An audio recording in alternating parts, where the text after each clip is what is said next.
মুসলিম সূত্রে আল্লাহ সুবহানাহু ওয়া তাআলা আমাদেরকে যত বিধান দিয়েছেন, যত করণীয় বর্জনীয় দিয়েছেন, সেটা মূলত দুই প্রকারের।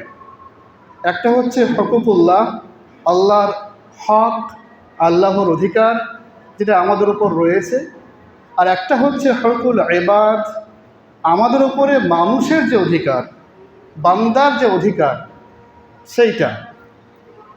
এখন বর্তমান সমাজে শুধু আপনার আমার সমাজ নয়, প্রত্যেকটা মুসলিম সমাজের একই অবস্থা যে আমাদের সমাজে হকুকুল্লাহ, আল্লাহর যে অধিকার, সেটা মোটামুটি টিকে আছে সলাতের মধ্যে। যে আমরা কম বেশি সলাতটা আদায় করি, কিন্তু হকুকুল ইবাদ, বান্দার প্রতি বান্দার অধিকার, মানুষের প্রতি মানুষের যে অধিকার, এটা বর্তমান সমাজে নেই বললেই চলে। অথচ ইসলাম যতটা গুরুত্ব হকুকুল্লাহ, আল্লাহর অধিকারের উপরে দিয়েছেন, ঠিক অতটাই গুরুত্ব হকুকুল্লাহ বা হকুকুল ইবাদ, বান্দার যে অধিকার, মানুষের যে অধিকার, তার উপরে দিয়েছে। আমি এটা বলছি না যে হকুকুল্লাহ হকুকুল ইবাদের চাইতে ছোট, কখনোই না। এমন অনেক মানুষ দুনিয়াতে বেঁচে আছে যারা ভালো কাজ করে, সামাজিকভাবে কল্যাণকর কাজ করে, কিন্তু ইবাদত করে না। তার ওই ইবাদত, তার যে ওই কল্যাণ কাজ কোনো কাজে আসবে না। কেন? যে দুনিয়াতে যে ব্যক্তি তার ক্ষেত্রফলে, প্রেক্ষাপটে যে কোনো কল্যাণমূলক কাজ করছে, গঠনমূলক কাজ করছে, সামাজিক কাজ করছে, তার কবুলিয়াতের জন্যে, গ্রহণযোগ্যতার জন্যে ঈমান থাকা শর্ত, আল্লাহর ইবাদত করা শর্ত। ঠিক একই রকমভাবে যদি কোনো ব্যক্তি শুধু ইবাদতে করে গেলেন, কিন্তু হকুকুল ইবাদ, যেটা বান্দার অধিকার, যেটা মানুষের অধিকার, যেটা সেই দিয়ে কোনো ধ্যান দিলেন না, ভ্রুক্ষেপ করলেন না, ইবাদত করতে করতে মৃত্যু হয়ে গেল, এই ব্যক্তিকে ধরা পড়ে যাবে, এই ব্যক্তিও ধরা পড়ে যাবে। সাহাবাদকে রাসূল সাল্লাল্লাহু আলাইহি ওয়াসাল্লাম বলছেন যে মাল মুফলিস, তোমরা বলো তো যে দুনিয়ার মধ্যে সবচাইতে হতভাগা ব্যক্তিকে, নিঃস্ব ব্যক্তিকে, অসহায় ব্যক্তিকে।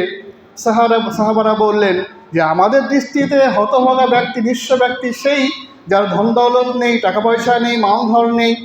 রাসূলুল্লাহ সাল্লাল্লাহু আলাইহি ওয়াসাল্লাম বললেন না, ওই ব্যক্তি অসহায় নয়, ওই ব্যক্তি নিঃস্ব নয় যার টাকা পয়সা নেই, বরং কাল কিয়ামতের মাঠে সেই ব্যক্তি নিঃস্ব হবে, সেই ব্যক্তি হতভাগা হবে, সেই ব্যক্তি অসহায় হবে যে ব্যক্তি হকুকুল্লাহ, আল্লাহর ইবাদত করে, নামাজ, রোজা, হজ, যাকাত যেগুলি আছে, এগুলি করার মাধ্যমে বিশাল বড় নেকির পাহাড় নিয়ে আসবে।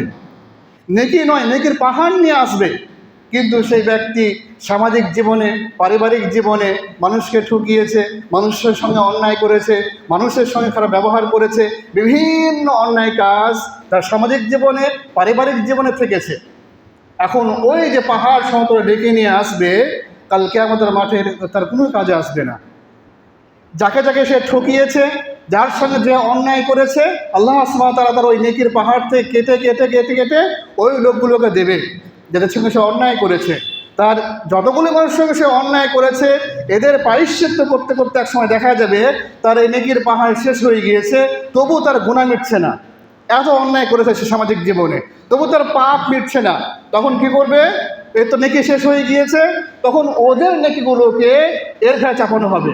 দেখা যাচ্ছে যে নেকির পাহাড় নিয়ে এসেছিল, এত অন্যায় কাজ করেছে সামাজিক জীবনে বা পারিবারিক জীবনে, যে ওই নেকির পাহাড় পাপের পাহাড়ে পরিবর্তন হয়ে গেল। তো দুটো জিনিস গুরুত্বপূর্ণ, হকুকুল্লাহ, আল্লাহর ইবাদত যেমন করতে হবে, ঠিক একই সঙ্গে বান্দার অধিকার, এটাকেও বজায় রাখতে হবে, এটাকেও টিকে রাখতে হবে। দুটো কোনো একটা অন্যটা ছাড়া গ্রহণযোগ্য নয়, দুটোর কোনো একটা অন্যটা ছাড়া গ্রহণযোগ্য নয়, দুটোই লাগবে। এই জন্যে আপনি দেখুন, কোরআন এবং হাদিসে হকুকুল্লাহ, আল্লাহর ইবাদত সম্পর্কে যত আয়াত, যত হাদিস এসেছে, ঠিক একই রকমভাবে বান্দার অধিকার সম্পর্কে, বান্দার হক সম্পর্কেও ঠিক অতটাই আয়াত, অতটা হাদিস এসেছে, কোনো অক্ষরে কম নয়।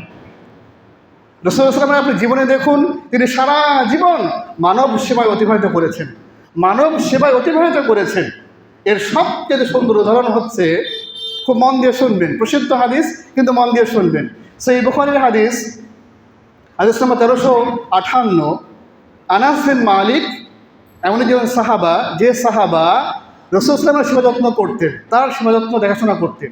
এই সাহাবা বর্ণনা করছেন যে কানা গুলামুন ইহুদিয়ুন ইয়াখদুমুন নবী সাল্লাল্লাহু আলাইহি ওয়াসাল্লাম, একজন ইহুদি গোলাম, ইহুদি চাকর, যে বয়সে ছোট ছিল, এই ইহুদি চাকর, এই ইহুদি বালকটা, ছেলেটা রাসূলুল্লাহ সাল্লাল্লাহু আলাইহি ওয়াসাল্লামের সেবা যত্ন করতো, দেখাশোনা করতো। ফামারিদা, একদা ওই ইহুদি ছেলেটা, ওই চাকরটা অসুস্থ হয়ে পড়ল। ফাআতাহুন নবী সাল্লাল্লাহু আলাইহি ওয়াসাল্লাম ইয়াউদুহু, এর অসুস্থতার খবর শুনে রাসূলুল্লাহ সাল্লাল্লাহু আলাইহি ওয়াসাল্লাম তাকে দেখতে আসলেন। ফাকাআদা ইনদা রাসিহি, আসার পরে তার মাথার পাশে বসে তার ভালো মন্দ জিজ্ঞাসা করলেন, কেমন আছো, শরীর কেমন আছে জিজ্ঞাসা করার বললেন যে আসলিম, তুমি আল্লাহর শরণাপন্ন হয়ে যাও, মুসলিম হয়ে যাও। ওই ছেলেটা ছোট, সে ইসলাম সম্পর্কে অত বোঝে না, তার সেই বুদ্ধি, সেই পরিপক্কতা আসেনি। তখন ওই ছেলেটা তার বাবার দিকে তাকিয়ে আছে যে বাবা যদি বলে তাহলে আমি এই রাসূল সাল্লাল্লাহু কথাকে মেনে নেব। তার বাবা ওই ছেলেটাকে বলল যে আচ্ছা আবুল কাসিম, মুহাম্মদ সাল্লাল্লাহু আলাইহি ওয়াসাল্লাম যা বলছেন তুমি সেই কথা মেনে নাও। তো ওই ছেলেটা মুসলিম হয়ে গেল। রাসূলুল্লাহ সাল্লাল্লাহু আলাইহি ওয়াসাল্লাম তার ঘর থেকে বাহির হওয়ার সময় দোয়া করছেন, আলহামদুলিল্লাহিল্লাযী আনকাযাহু মিনান নার, প্রশংসা সেই মহান সত্তার, যে মহান সত্তা এই বালকটাকে জাহান্নামের আগুন থেকে বাঁচিয়ে দিলেন। হাদিসটা খুব সহজ এবং খুব পরিচিত, কিন্তু এখানে কয়েকটা পয়েন্ট আছে। এক নম্বর হচ্ছে, একবার ভেবে দেখুন তো, গোটা বিশ্বের মধ্যে যত মানুষ অতিবাহিত হয়ে গিয়েছে, যত মানুষ আজকের দিনে বেঁচে আছে, আর যত মানুষ কিয়ামত পর্যন্ত আসবে, সমগ্র মানব জাতির মধ্যে শ্রেষ্ঠ মানুষকে রাসূলুল্লাহ সাল্লাল্লাহু আলাইহি ওয়াসাল্লাম।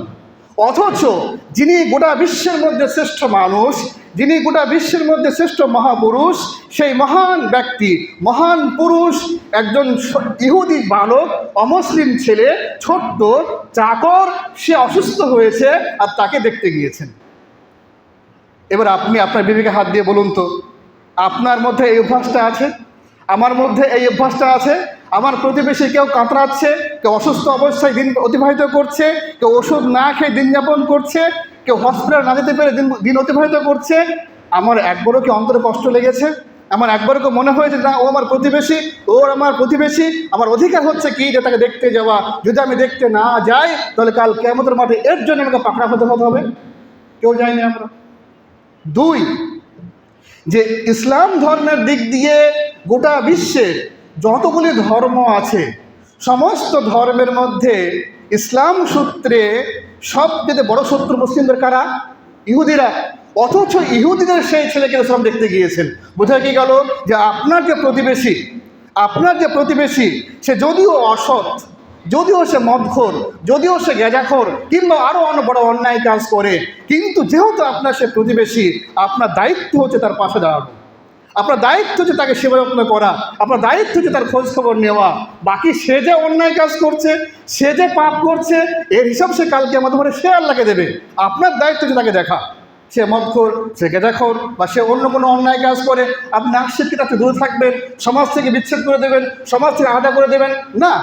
তাকে আপনি দাওয়াত দেন, তাকে আপনি বলেন সৎ কাজের জন্যে, অসৎ কাজে দূরে থাকতে, কিন্তু আপনি তার সঙ্গে সম্পর্ক বিচ্ছেদ করতে পারেন না। এটা হচ্ছে ইসলামের আদর্শ, এটা হচ্ছে ইসলামের আদর্শ। দুই নম্বর হাদিস আরও প্রসিদ্ধ, সহিহ বুখারী হাদিস নম্বর 6009 মধ্যে রাসূলুল্লাহ বলছেন যে বাইনামা রাজুলুন ইয়ামশি বিতারিকিন, একজন ব্যক্তি রাস্তা দিয়ে হাঁটছেন, চলতে চলতে ইশতাদ্দা আলাইহিল আতাশ, তার প্রচণ্ড পিপাসা লেগেছে। মরুভূমির রাস্তা, পাহাড়ি রাস্তা, প্রচণ্ড পিপাসা লেগেছে, কোথাও পানির কোনো সন্ধান নেই। একটু চলতে চলতে কিন্তু দেখতে পেলেন যে একটা কুয়া সামনে আছে, কুয়া ইদারা যেটা আমরা বলি, এটা কুয়া সামনে দেখা গেল। কিন্তু কুয়াটা এমন একটা জায়গায় আছে, সেখানে না আছে কোনো দড়ি, না আছে কোনো পাত্র, কুয়া থেকে বা ইদারা থেকে পানি তুলে যে পান করবে সেই ব্যবস্থা সেখানে নেই। তো ওই ব্যক্তি কী করলেন? ফানাজালা ফিহা, ওই কুয়াতে নামলেন, ফাশারিবা, পানি পান করলেন, সুম্মা খরাজা, আবার সেই কুয়া থেকে উঠে আসলেন। তার মোটামুটি দায়িত্ব, তার যে কষ্ট ছিল সেই কষ্টের লাঘব হলো, তার পিপাসা দূরীভূত হলো। উঠে আসার সঙ্গে সঙ্গে দেখছে ফাইদা কালবুন এলহাসু, একটা পিপাসিত কুকুর ওই কুয়ার পাশে জিভ বের করে ঢুকাচ্ছে। ওই ব্যক্তি অনুভব করতে পারলেন যে আমি যে পিপাসার যন্ত্রণায় কাতর হয়েছিলাম, আমার মনে হয় এই কুকুরটাও ঠিক একই যন্ত্রণায় কাতর হয়ে আছে। অতএব আমার দায়িত্ব হচ্ছে যে আমি যে পিপাসা নিবারণ করে শান্তি পেয়েছে সেই শান্তি কুকুরটাকে দেওয়া। তিনি কী করলেন, কি করবেন? কুয়াতে না আছে দড়ি, না আছে পাত্র, তিনি ওই কুকুরটাকে পানি কীভাবে পান করাবেন? তিনি নামলেন কুয়াতে। নামার পরে কী করলেন, তার পায়ের যে মোজা ছিল, চামড়ার মোজা, খুব যেটাকে বলা হয় চামড়ার মোজা, ওই মোজাতে পানি ভরে তুলবেন কুয়া থেকে। এখন কুয়াটা এমন একটা অবস্থায় আছে যে কুয়াতে উঠতে হলে আপনাকে হাত দিয়ে বেয়ে বেয়ে উঠতে হবে। তো সেই ব্যক্তি পানিটা কোথায় রাখবেন? পানিটাকে মুখে ধরলেন, চামড়ার মোজাটাকে মুখে ধরলেন, আর দুই হাত দিয়ে বেয়ে বেয়ে এদারা দিয়ে উঠে ওই কুকুরটাকে পানি পান করালেন। রাসূলুল্লাহ সাল্লাল্লাহু আলাইহি ওয়াসাল্লাম সাহাবাদের ঘটনা শোনার পরে বললেন, শাকারাল্লাহু লাহু, আল্লাহ সুবহানাহু ওয়া তাআলা তার এই কাজে প্রচণ্ড খুশি হলেন এবং তাকে পূর্ণ মর্যাদা বা পুরস্কার দিলেন। ওয়া গাফারা লাহু, এবং তার গুনাহ খাতাকে মাফ করে দিলেন। সাহাবারা বললেন, হাল ফিল বাহাইমা আজরুন, হে আল্লাহর রাসূল সাল্লাম, আমরা জানতাম যে মানুষকে সেবা করলে নেকি পাওয়া যায়, মানুষের সেবা করলে কল্যাণ পাওয়া যায়, মানুষের সেবা করলে জান্নাত পাওয়া যায়। কুকুর, এর সেবা যত্ন করলেও জান্নাত পাওয়া যায়, এর সেবা করলেও নেকি পাওয়া যায়, পশুর সেবা করলেও জান্নাত পাওয়া নেকি পাওয়া যাবে। রাসূলুল্লাহ সাল্লাল্লাহু আলাইহি ওয়াসাল্লাম বললেন, শোনো, ইন্না কুল্লি যাতি কাবাদিন রাতবিন আজরুন, শুধু কুকুর নয়, বরং এমন প্রত্যেকটা জিনিস যার মধ্যে প্রাণ আছে, যার মধ্যে আত্মা আছে, তার সেবা করলে, তার শুশ্রূষা করলে, তাকে যত্ন করলে, তার লেখাশোনা করলে সওয়াব বা নেকি আছে। এটা হচ্ছে ইসলাম, এটা হচ্ছে ইসলাম। এবার আমরা কি করছি, আমাদের কি করণীয়? রাসূলুল্লাহ সাল্লাল্লাহু আলাইহি ওয়াসাল্লাম একটা ছোট্ট হাদিসের মধ্যে বিস্তারিত বলে দিয়েছেন। আমি শুধুমাত্র এই হাদিসের ব্যাখ্যা করে বক্তব্য শেষ করব ইনশাআল্লাহ। রাসূলুল্লাহ সাল্লাল্লাহু আলাইহি ওয়াসাল্লাম বলছেন সহিহুল জামের মধ্যে, হাদিস নম্বর 5846-এর মধ্যে, যে একজন আদর্শ মুমিন কেমন হবে, একজন আদর্শ মুসলিম কেমন হবে, সামাজিক জীবনে, পারিবারিক জীবনে, ধর্মীয় জীবনে কেমন তার আচরণ হবে, কেমন তার ব্যবহার হবে। রাসূল সাল্লাল্লাহু আলাইহি ওয়াসাল্লাম বলছেন যে মাসালুল মুমিন মাসালুন নাহলাতি, একটা আদর্শ মুমিন বা আদর্শ মুসলিমের বৈশিষ্ট্য হচ্ছে, চরিত্র হচ্ছে একটা মৌমাছির মতো, একটা মৌমাছির মতো। ব্যাস, আপনি এইটুকু কম্পেয়ার করুন যে আপনাকে আমাকে মৌমাছির মতো হতে হবে। মৌমাছির মধ্যে যে বৈশিষ্ট্যগুলি আছে, যে গুণগুলি আছে, যদি ওই গুণগুলো, ওই বৈশিষ্ট্যগুলো আপনার মধ্যে, আমার মধ্যে চলে আসে, নিশ্চিত জানুন আমি বা আপনি পূর্ণাঙ্গ ইমানদার, পূর্ণাঙ্গ মুমিন বা আদর্শ মুসলিম ইনশাআল্লাহ। এবার রাসূল সাল্লাল্লাহু আলাইহি ওয়াসাল্লাম বলছেন যে মৌমাছির মধ্যে কি কি বৈশিষ্ট্য আছে, সেই বৈশিষ্ট্যগুলো আমাদের মধ্যে আনতে হবে। সেগুলি কি কি? এক, ইন আকালাত আকালাত তৈয়িবান, মৌমাছির প্রথম বৈশিষ্ট্য হচ্ছে সে যখনই যা কিছু খায় সেটা পবিত্র হালাল খায়। এটা কঠিন সমস্যা আজকের দিনে। নামাজি, হাজি, গাজী, ইমানদার, আলেম, মুফতি, বক্তা, মুয়াজ্জিন, ইমাম, আলহামদুলিল্লাহ আল্লাহর কাজ আমরা সকলেই করছি, কিন্তু হালাল আর হারামের পার্থক্য বোধ খুব কম লোকেরই আছে। যা পাচ্ছি খেয়ে যাচ্ছে পশুর মতো। এটা হালাল না হারাম, কোথায় থেকে আসলো, কোথায় থেকে উপার্জন হলো, কোথায় থেকে পেলাম, একবার আমরা খোঁজ নেওয়ার চেষ্টা করি না। বরং যে ব্যক্তি খোঁজ নেয় সমাজের মধ্যে, যে ব্যক্তি একটু বাঁচার চেষ্টা করে, আমরা তার দিকে আঙুল তুলে বলি যে লোকটা পাকামো। সব কাজে বাঁচতে গেলে হয়। আপনি ওই ব্যক্তিকে তিরস্কার করলেন না, আপনি ওই ব্যক্তিকে তুচ্ছ তাচ্ছিল্য করলেন না, বরং আপনি আপনার এই আচরণের মাধ্যমে স্বয়ং ইসলামকে তার তুচ্ছ তাচ্ছিল্য করলেন, স্বয়ং ইসলামকে অপমান করলেন। সে তো কী করছিল, সে কী অন্যায় কাজ করছিল। তো এটা হচ্ছে প্রথম মুমিনের বৈশিষ্ট্য, যে সে যখনই যা মুখ দিয়ে আহার করবে বা পান করবে সেটা কি হতে হবে? হালাল হতে হবে। সেটা হালাল, সেই বৈশিষ্ট্য বা বস্তু হালাল হতে হবে, খাদ্যটা হালাল হতে হবে এবং উপার্জনটাও হালাল হতে হবে। এটা প্রথম বৈশিষ্ট্য।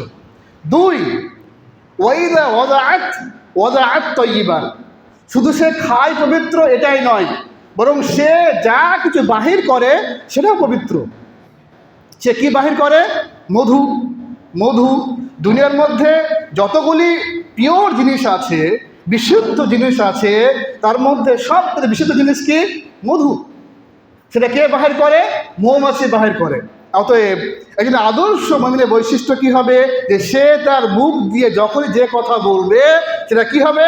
পবিত্র হবে, কল্যাণকর হবে, মানুষের জন্য উপকারী হবে। গালাগালি, গীবত, পরচর্চা, পরনিন্দা, ঝই ঝামেলা, চিৎকার চেঁচামেচি এগুলি আদর্শ মুমিনের বৈশিষ্ট্য নয়। আমি এমন অনেক ভাইকে জানি, এমন দিনী ভাইকে জানি যারা হয়তো খুব একটু বেশি শিক্ষিত মেয়েকে বিবাহ করেছে বা অন্য সোসাইটির মেয়েকে বিবাহ করেছে, আমাদের রাজ্যের বাইরের মেয়েকে বিবাহ করেছে। এখন সেই মেয়েটা এই এলাকায় এসে বসবাস করছে। আমি ভাইদের কাছে নিজে মুখে শুনেছি যে ভাইরা আমাকে বলেছেন যে কি, যে আমার স্ত্রীরা এখানে আসার পরে শুধু একটাই অভিযোগ করে, সেটা কি, যে আপনার পরিবারের লোকেরা খুব জোরে কথা বলে, খুব জোরে কথা বলে। এটা আমাদের প্রত্যেকের মধ্যে আছে। এত চিৎকার কেন প্রয়োজন আছে আপনার? আস্তে কথা বলা যায় না? আস্তে কথা বলা যায় না? এর মধ্যে কল্যাণ আছে। এর মধ্যে আপনি যদি কাউকে ভালোবেসে ভালো কথা জোরে বলেন, লোকে ভাবে গালাগালি করছে।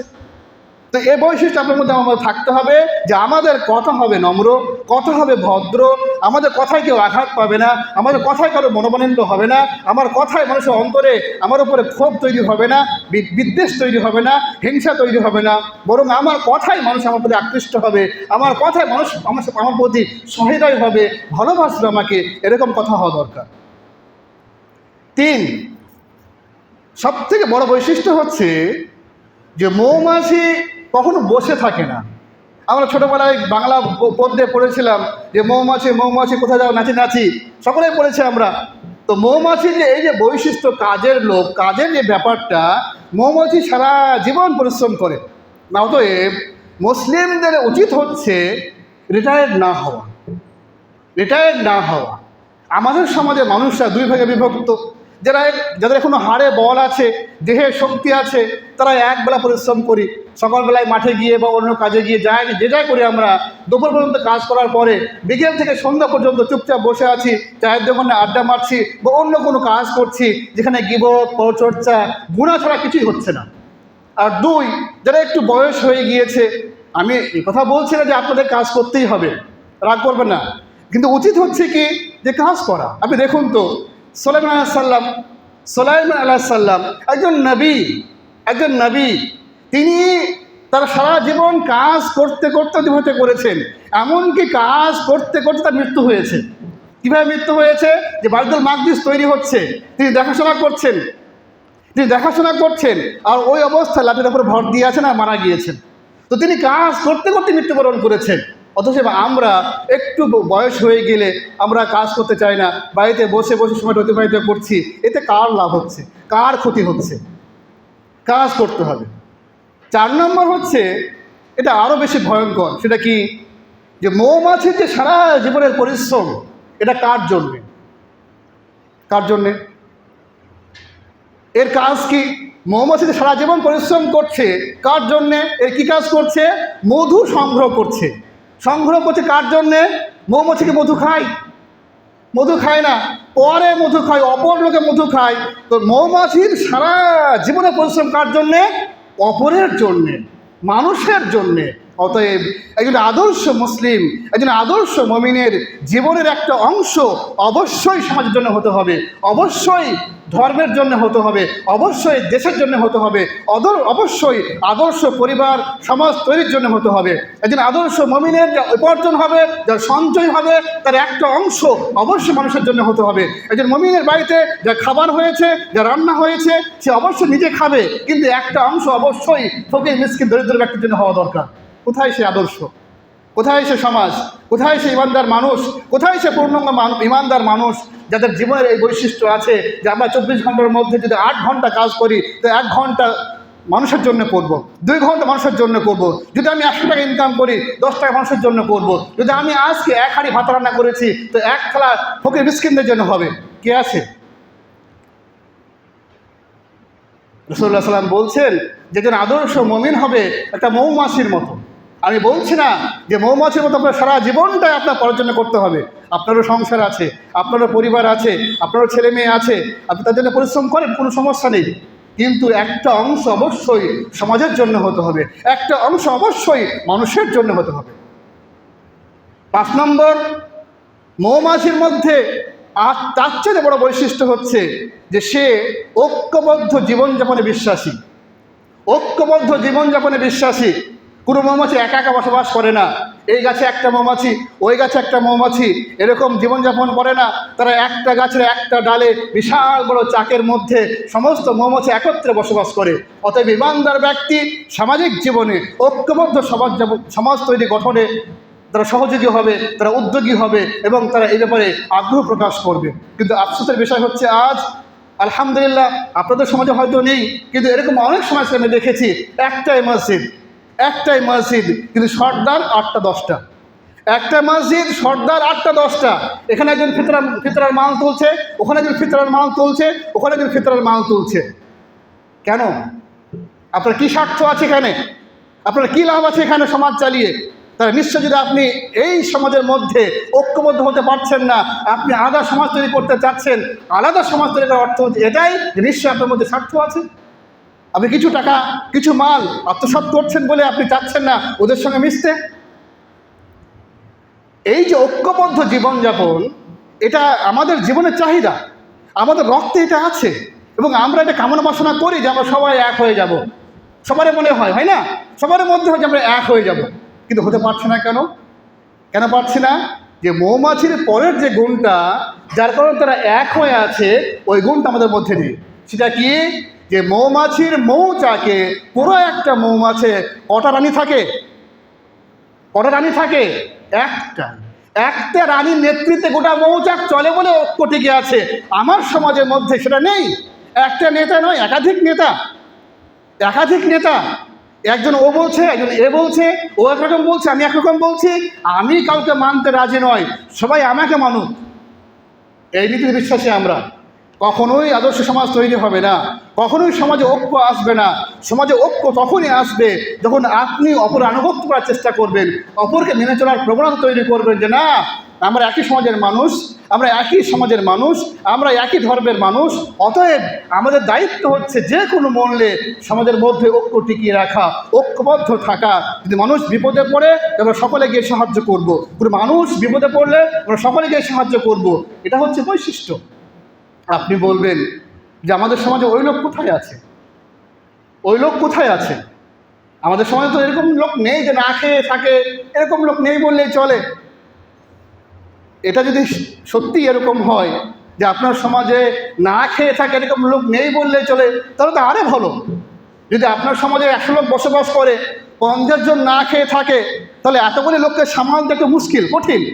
কিন্তু যদি 5 জন না খেয়ে আছে, 95 জন সচ্ছল ব্যক্তি, তাহলে তো 5 জন ব্যক্তিকে দেখা আরও সহজ হয়ে গেল।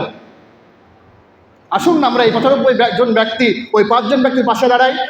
ওই 5 জন ব্যক্তি খেয়ে আছে কি না খেয়ে আছে, চিকিৎসার ওষুধ পাচ্ছে কি পাচ্ছে না, ওই ব্যক্তি সামনে কোরবানি আসছে, ঈদ চলে গেল, তারা ঈদের দিনে খুশিতে সামিল হতে পেরেছিল পারেনি, এটা খোঁজ নিয়ে দেখে আমরা কেউ আগ্রহ নয় আমরা। কেন? যে আজ মানুষ যান্ত্রিকে পরিণত হয়েছে, মানুষ যন্ত্রে পরিণত হয়েছে, মানুষ রোবটে পরিণত হয়েছে। একজন মানুষ রাস্তা দিয়ে যাচ্ছে, পাশে একজন মানুষ পড়ে কাতরাচ্ছে না খেয়ে বা অন্য কোনো কারণে, আমার একবারও অন্তরে কেঁদে ওঠে না যে না এর থেকে দেখা উচিত, এ লোকটা কী অবস্থায় আছে, কেন কাঁদছে, কি হয়েছে, একবার দেখা উচিত। এই মানসিকতা নেই বললেই চলে। মানুষের বৈশিষ্ট্য এরকম হবে না। শুধু খাবো, 3 বেলা খাবো আর ঘুমাবো, এটা কাদের বৈশিষ্ট্য? পশুর বৈশিষ্ট্য। আল্লাহ সুবহানাহু ওয়া তাআলা বলছেন যে পশু কারা? ইয়াতামাত্তাউনা ইয়াকুলুনা, যারা খায়, ওয়াতামাত্তাউনা আনন্দ করে, ঘুমায়, আবার পায়খানা করে, আবার খায়। এটা পশুর বৈশিষ্ট্য, এটা মানুষের বৈশিষ্ট্য হতে পারে না। মানুষ হচ্ছে কল্যাণকামী, মানুষ হচ্ছে সামাজিক জীব। এ কখনো একা থাকতে পারে না। কোনো মানুষ চায় না জঙ্গলে গিয়ে বসবাস করতে, এটা আমাদের রক্তে নেই, এটা আমাদের বৈশিষ্ট্যের মধ্যে নেই। কেননা আল্লাহ সুবহানাহু ওয়া তাআলা যখন আদম আলাইহিস সালামকে তৈরি করলেন, তৈরি করার পরে বসবাস করতে কোথায় দিলেন? জান্নাতে। জান্নাতে এত সুখময় জায়গা, দুনিয়ার সব সুখ শান্তি যে জান্নাতে আছে, আদম আলাইহিস সালাম সেই জান্নাতে বসবাস করছেন, অথচ তিনি শান্তি পাচ্ছেন না। এত সুখময় জান্নাতেও শান্তি পাচ্ছেন না। কেন? একা আছেন, একা আছেন। আল্লাহ তার মনের অবস্থা বুঝতে পেরে তৈরি করলেন কাকে? হাওয়া আলাইহিস সালামকে। মানুষের ধারাবাহিকতা তৈরি হলো, মানুষের বংশ পরম্পরা বৃদ্ধি পেল, তার বংশোত্তরে আমরা দুনিয়াতে এসেছি। তো আদম আলাইহিস সালাম জান্নাতের মতো সুখময় জায়গায় একা থাকতে পারছেন না, আর আপনি এই সমাজে দিব্যি একা থেকে যাচ্ছেন। যদিও আমরা সামাজিক মানুষ, যদি হয়তো আপনার পাশে আমার বাড়ি, কিন্তু কথা নেই তো, সাক্ষাৎ নেই তো। আপনি আপনার বাড়িতে আছেন, আমি আমার বাড়িতে আছি, কে কেমন আছে, কে খুব কষ্টে আছে, কোনো খোঁজ খবর নেই তো। তাহলে এরা যদিও বাস্তবে দেখে মনে হচ্ছে যে আমরা সামাজিক জীব, কিন্তু আমরা তো সেই জঙ্গলে বসবাস করার মতোই একা একাই বসবাস করছি। অতএব আহ্বান আপনাদের প্রতি আমার, যে আল্লাহ রাব্বুল আলামিন আমাদের সকলকে এবং আমাদের সকলকে এবং তার উপরে আমাকে, আপনাদের সকলে মিলে যেন আমরা একটা ঐক্যবদ্ধ সমাজ তৈরি করতে পারি, যে সমাজে আমরা একে অপরের পাশে দাঁড়াবো, একে অপরের হয়ে কাজ করব, একে অপরের সঙ্গে থাকবো, খুশিতে এবং দুঃখে ইনশাআল্লাহ। আল্লাহ রাব্বুল আলামিন সেই তৌফিক দান করুন যেন আমরা প্রকৃত ইমানদার হওয়ার জন্যে, প্রকৃত আদর্শ মুসলিম হওয়ার জন্যে মৌমাছির বৈশিষ্ট্যগুলো নিয়ে আসতে পারি, এবং সেই বৈশিষ্ট্যগুলো আনার পরে যেন আমরা আদর্শ মুমিন বা আদর্শ মুসলিম হতে পারি, সেই তৌফিক দান করুন। যেন আমরা হকুল্লাহ, আল্লাহর যেরকম হক আদায় করছি, নামাজ পড়ছি, রোজা করছি, ঠিক একই রকমভাবে হকুল ইবাদ, বান্দার হক আদায় করতে পারি, মানুষের পাশে থাকতে পারি, সেই তৌফিক দান করুন। আমিন।